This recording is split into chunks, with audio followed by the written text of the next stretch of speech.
Hello everyone. Today we will be discussing a very important topic जो कि class 10th का बहुत ही important topic में से एक है। ऑल्सो ये टॉपिक बोर्ड्स में बहुत ज़्यादा क्वेश्चन से पूछे जाते हैं, वो बहुत ज़्यादा मार्क्स का होता है। तो we will be looking at the topic of life process. Life process है वो बहुत ही लेंथी चैप्टर है और उसके बहुत सारे पार्ट्स हैं। तो हम कोशिश करेंगे कि हम वो सारे पार्ट्स को आने वाली वीडियोस में सब कुछ कवर कर ले। Okay, so the first topic जो हम डिस्कस करेंगे वो है हमारा न्यूट्रिशन। कि न्यूट्रिशन क्या होता है। ये एक बहुत इंपॉर्टेंट टॉपिक है और ये बहुत ही बेसिक से क्वेश्चन है, लेकिन इसका बहुत ही अहमियत रखता है ये पूरे चैप्टर में। तो पहली चीज ये है कि process of intake of nutrients. Nutrition एक प्रोसेस है of intake of nutrients. Intake of nutrients मतलब कि जो हम न्यूट्रिएंट्स लेते हैं, जो हम खाते हैं अपने खाने में न्यूट्रिएंट्स, तो वो उसका जो प्रोसेस होता है वो न्यूट्रिशन होता है। ओके, तो पहले ये क्वेश्चन आ सकता है जो न्यूट्रिएंट है वो होता क्या है। Nutrient is the substances like carbohydrate, fat, protein, minerals etcetera. तो जो भी हम खाना खा रहे हैं, तो हम लोग क्यों खाना खा रहे हैं? क्योंकि हमें एनर्जी चाहिए। वो एनर्जी कहाँ से आ रही है? उस खाने के अंदर कोई केमिकल सब्सटेंसेस हैं, कोई चीजें हैं जो हमें एनर्जी प्रोवाइड कर रही हैं, जो हमारी बॉडी को बहुत जरूरत है। तो वो वाली चीजें which are carbohydrates, proteins, fats, minerals, ये सारी चीजें जो है they are called as nutrients. ये न्यूट्रिएंट्स हमारी बॉडी के लिए बहुत जरूरी है, जो कि अगर हमें नहीं मिला तो हमारी बॉडी फंक्शन ही नहीं कर पाएगी। यही न्यूट्रिएंट को लेने का जो प्रोसेस है, जिस प्रोसेस से हम न्यूट्रिएंट लेते हैं, वो न्यूट्रिशन है। ऑल्सो सिर्फ खाने का प्रोसेस नहीं कि वो न्यूट्रिशन हमने खाना लिया, हमने खा लिया। सिर्फ प्रोसेस खाने का ही नहीं होता, इसके अंदर होता है कि किस तरीके से हमारी बॉडी उस न्यूट्रिएंट को लेने के बाद उसको यूटिलाइजेशन करती है। यूटिलाइजेशन करने का मतलब वो है कि किस तरीके से उसका यूज किया जाता है। So nutrition is a process of intake of nutrient. पहले आपने न्यूट्रिएंट लिया आपकी बॉडी ने by an organism, as well as its utilization, as well as उसका यूज होना of this nutrients by an organism, जो कि organisms अपने द्वारा उसको लेता है, खाता है, और उसको किस तरीके से उसकी बॉडी में जाने के बाद उसकी बॉडी यूज करती है। वो टोटल पूरा जो प्रोसेस है वो मिलके न्यूट्रिशन कहलाता है। अब न्यूट्रिशन हमारा बहुत इंपॉर्टेंट पार्ट है, हमें जीने के एकदम एक बेसिक रिक्वायरमेंट है कि हर ऑर्गेनिज्म को न्यूट्रिशन चाहिए। हर ऑर्गेनिज्म को, इररिस्पेक्टिव कि वो छोटा ऑर्गेनिज्म है, बड़ा ऑर्गेनिज्म है, क्या बोलते हैं, एनिमल है, बर्ड है, every organism need nutrition. So the types are there for the nutrition. Nutrition के बहुत सारे टाइप्स होते हैं। फॉर एग्जाम्पल, फर्स्ट टाइप जो है इसका, आप बोलते उसको autotrophic nutrition.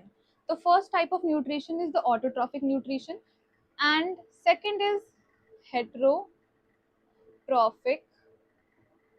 न्यूट्रिशन। तो न्यूट्रिशन दो पार्ट्स में डिवाइडेड है, autotrophic nutrition and heterotrophic nutrition. Auto से ही पता चल रहा है, ऑटो वर्ड से पता चल रहा है सेल्फ, सेल्फ। और हेटरोट्रॉफिक का मतलब होता है कि हम आउटसाइड से लेते हैं।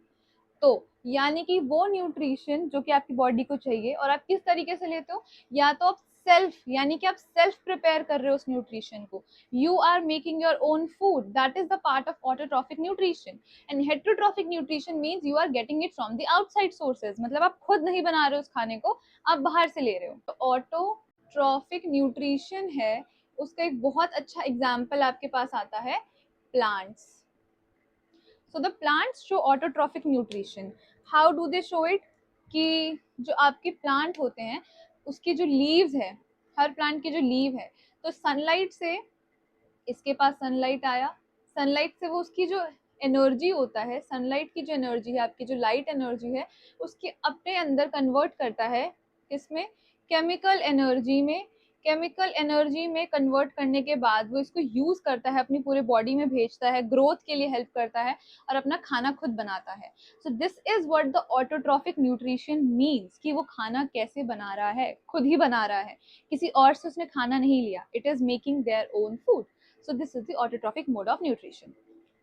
Okay, now the second thing, heterotrophic क्या होता है? तो अगर मैं heterotrophic nutrition की बात करूं, तो नाम से मैंने बता दिया है, इसके अंदर outside आता है। So heterotrophic nutrition मतलब outside। इसमें कौन आते हैं? इनके एग्जाम्पल हो गया जैसे कि हम, तो ह्यूमंस इसकी बहुत अच्छे एग्जाम्पल हैं। This kind of a question में कम कि हम तो अपना खाना खुद बनाते हैं, तो हम कैसे हेट्रो में आ गए? हम अपना खाना खुद बनाते हैं, बट हमारा जो खाने का सोर्स है वो एक्चुअली में कैसा है, क्या वो प्लांट है या तो वो एनिमल सोर्सेस है। प्लांट से अगर हम खाना ले रहे हैं तो वो अपना खाना खुद बना रहा है, so that is a part of autotrophic nutrition. And अगर हम एनिमल्स ले रहे हैं तो एनिमल्स भी प्लांट पे डिपेंडेंट है। तो अगर देखा जाए, ओवरऑल देखा जाए, तो हेटरोट्रॉफिक न्यूट्रिशन जो है उसमें ह्यूमंस इसलिए आ रहा है क्योंकि वो अपना खाना ऑटोट्रॉफिक से ले रहा है या फिर किसी और ऑर्गेनिज्म से ले रहा है। So that's why humans are a part of heterotrophic nutrition. और इसमें क्या आ सकता है, एनिमल्स आ गए कई सारे, लायन, टाइगर, ये सब आ गए। ठीक है, ये सब एग्जाम्पल्स हैं। इसके अंदर और भी 3 सब पार्ट्स होते हैं जिनके बारे में अब हम एक एक करके देखेंगे। Okay, so carbon and energy requirements की जो जरूरत होती है प्लांट को, वो फुलफिल कैसे करते हैं? तो उनके लिए पहली बात तो वो लोग करेंगे autotrophic nutrition, because they are plants obviously. And वो लोग कैसे रिक्वायरमेंट फुलफिल करते हैं, यू नो द प्रोसेस, आराम से सबको पता है ये चीज, तो दैट दे परफॉर्म फोटोसिंथेसिस। अब ये फोटोसिंथेसिस तो परफॉर्म कर रहे हैं, लेकिन अब इस फोटोसिंथेसिस के प्रोसेस पे होता क्या क्या है। पूरा एक प्रोसेस होता है इसका, जिसकी वजह से क्या होता है, जनरली उनको चाहिए कार्बन, और उनकी जो भी एनर्जी की रिक्वायरमेंट है वो सारी फुलफिल होती है बाय दिस फोटोसिंथेसिस, इससे फुलफिल होती है। तो वो क्या होता है कि अगर ये लीफ है, यहाँ पे आपका सन है, ठीक है, एंड यहाँ से जो सनलाइट आई, यहाँ से सनलाइट को हम दिखाते हैं, हाँ यहाँ से सनलाइट आ रही है, दिस इज द सनलाइट, ठीक है। एंड यहाँ पे है इसके पास पूरा प्रोसेस होता है, इसके अंदर एक केमिकल प्रोसेस हो रहे हैं पूरा, जो कि सनलाइट को कन्वर्ट करता है केमिकल एनर्जी में, एंड देन उसके बाद वो उसको स्टोर करता है या फिर उसको यूज करता है। तो ये पूरा जो प्रोसेस है, जो दिखने में बहुत ही आसान सा एक बच्चों जैसी ड्राइंग लग रही है, ये थोड़ा कॉम्प्लेक्स प्रोसेस होता है। तो इसमें क्या क्या प्रोसेस है, first process is the absorption. Absorption किसका absorption, absorption of this sunlight.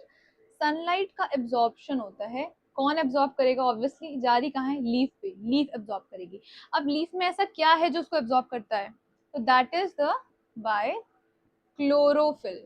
तो ये जो क्लोरोफिल होता है, ये क्लोरोफिल की प्रेजेंस बहुत इंपॉर्टेंट है। ये क्लोरोफिल है जो लीफ के अंदर प्रेजेंट होता है, जिसका काम होता है एब्जॉर्ब करना सनलाइट को। इस क्लोरोफिल का एक और बहुत इंपॉर्टेंट यूज है एक्चुअली, ये जो ग्रीन कलर है ना लीफ को जो मिलता है, ये ग्रीन कलर, ये क्लोरोफिल की वजह से ही ग्रीन कलर उनको मिलता है। तो क्लोरोफिल का एक बहुत बड़ा यूज है, ये ग्रीन कलर की वजह से ही वो सनलाइट को एब्जॉर्ब कर सकते हैं एंड देन आगे जाके उसको यूज करेंगे। तो first process is absorption. Second process is conversion. Conversion होगा, क्या कन्वर्जन होगा, ये जो सनलाइट है, अभी ये यहाँ पर आपका एक एनर्जी है, लाइट एनर्जी में है ये, इट इज अ वेरी क्या कहते हैं उसको, लाइट लाइट एनर्जी, ठीक है। तो जो लाइट एनर्जी है, कन्वर्जन होगा इस लाइट एनर्जी का इनटू केमिकल एनर्जी। तो ये जो लाइट एनर्जी है वो केमिकल एनर्जी में कन्वर्ट हो जाएगी, क्लोरोफिल एब्जॉर्ब करेगा, उसके बाद इसको केमिकल एनर्जी में कन्वर्ट कर देगा। And the third process is reduction. Reduction of carbon dioxide into carbohydrate. तो इस प्लांट ने जो कार्बन डाइऑक्साइड बाहर से लिया था, अब इसको जो ये लाइट एनर्जी मिली है उसकी प्रेजेंस में ये कार्बन डाइऑक्साइड रिड्यूस हो जाएगा, उसका यूज होगा और वो किस में कन्वर्ट हो जाएगा, वो कार्बोहाइड्रेट में कन्वर्ट हो जाएगा। एंड आफ्टर दैट आता है हमारा यूज वाला पार्ट, कि वो कार्बोहाइड्रेट उसकी बॉडी में या तो यूज होगा या तो स्टोर होगा। अगर यूज होगा तो एज अ कार्बोहाइड्रेट यूज होगा, एनर्जी प्रोवाइड करेगा प्लांट को ताकि वो अपनी ग्रोथ बढ़ाए। एंड अगर वो स्टोर होता है तो वो स्टार्च की फॉर्म में स्टोर हो जाएगा। ओके, नाउ लेट्स स्टार्ट कि क्रॉस सेक्शन ऑफ लीफ में फोटोसिंथेसिस हो कैसे रहा है। पूरा एक लीफ जो है वो इतना कॉम्प्लेक्स प्रोसीजर, हमें ऑक्सीजन देने का काम, खुद के लिए खाना बनाने का, एंड देखा जाए तो पूरी दुनिया को खाना देने का काम कैसे कर रहा है। So it all happens in the leaf.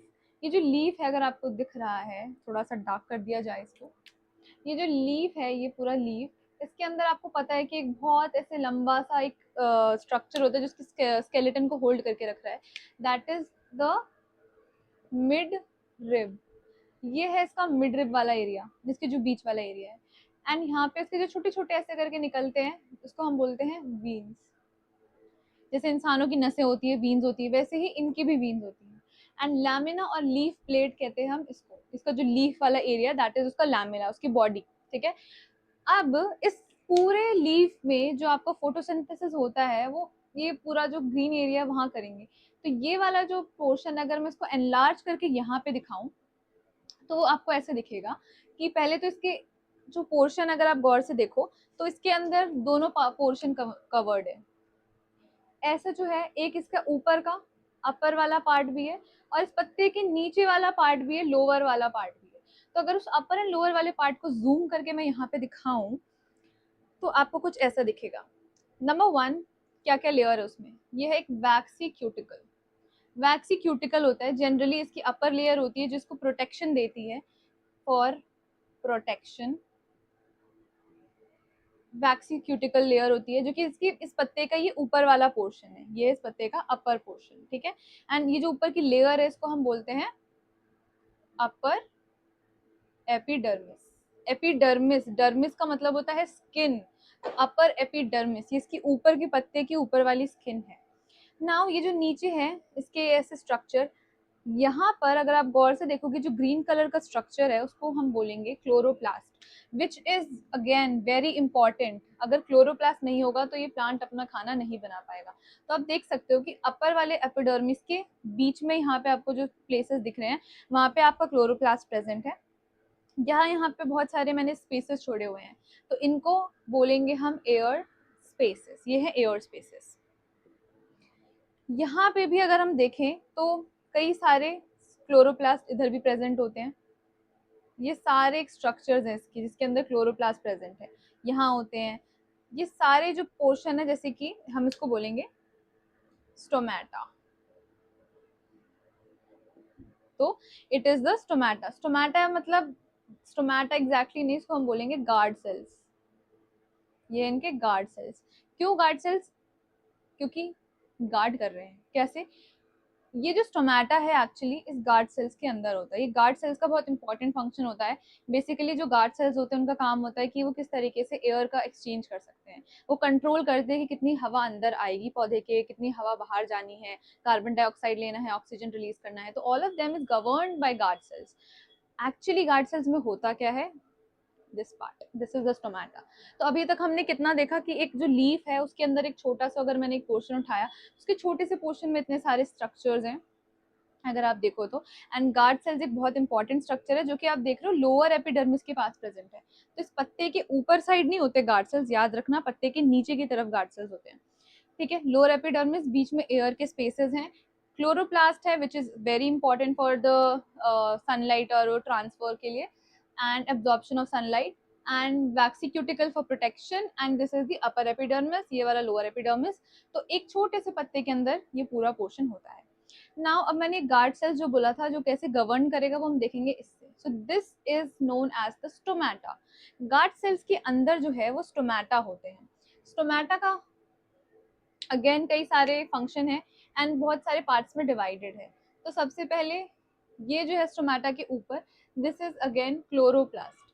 तो हाँ, स्टोमेटा के पास भी क्लोरोप्लास्ट होता है। ये जो बीच वाला पोर्शन है वो है आपकी स्टोमेटल ओपनिंग, स्टोमेटल ओपनिंग।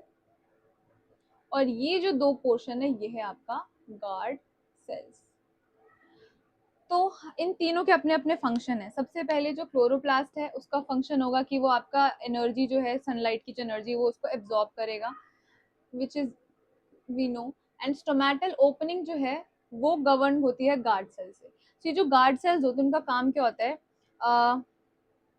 जब उनके पास ज्यादा पानी, जैसे कि पौधों के पास ज्यादा पानी है, ठीक है, तो उनको स्टोमेटल ओपनिंग से वो पानी जो है वो निकल जाएगा। एक्चुअली स्टोमेटल जो पोर है ना इसमें से गैसियस एक्सचेंज होते हैं।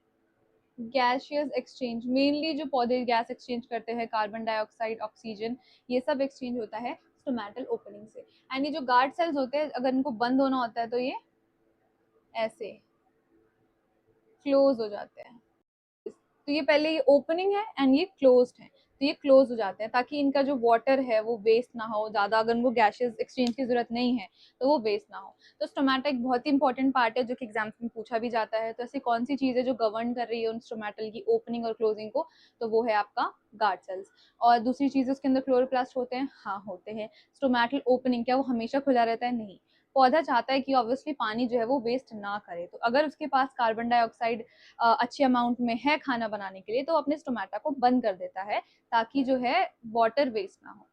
और ये बहुत इंपॉर्टेंट एक स्ट्रक्चर है पौधे के गैशियस एक्सचेंज का। लेकिन जरूरी नहीं है कि गैशियस एक्सचेंज सिर्फ स्टोमेटा से हो, उसके स्टेम से भी हो सकती है। उसके बॉडी में जो प्लांट की जो बॉडी है, स्टेम, रूट, कई एरिया से गैशियस एक्सचेंज होता है, बट मेजरली वो जो ज्यादातर अमाउंट में जो होता है वो स्टोमेटा से होता है। एंड स्टोमेटा भी हर वक्त नहीं करता है, वो अपने आप को बंद कर देता है क्योंकि वो पानी बचा रहा है। वो नहीं चाहता कि उसकी लीफ के थ्रू जो है वो वाटर वेस्ट हो जाए।